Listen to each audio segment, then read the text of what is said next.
ഒരു ദിവസം സുബ്ഹാനല്ലാഹി വബിഹംദിഹി എന്ന ദിക്ർ 100 തവണ ഒരാൾ ചൊല്ലിയാൽ അയാളുടെ എല്ലാ തെറ്റും ഒന്ന് പുറത്തു കൊടുക്കും അത്രേ.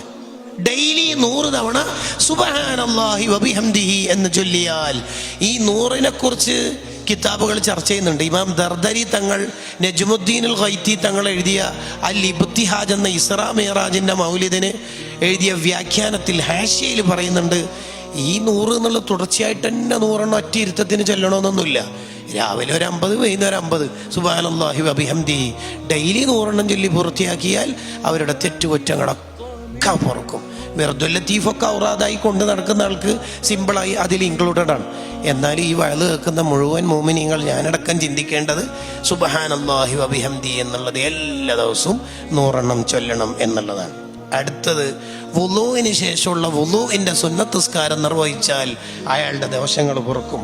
മുത്തനബി സല്ലല്ലാഹു അലൈഹി വസല്ലം തങ്ങളുടെ പേരിൽ സ്വലാത്ത് ചൊല്ലും തോറും അയാളുടെ ദോഷങ്ങൾ പൊറുക്കും. തഹജ്ജുദ് നിസ്കാരം, ആ നിസ്കാരത്തോടുകൂടി അയാൾക്ക് ദോഷങ്ങൾ പൊറുക്കും.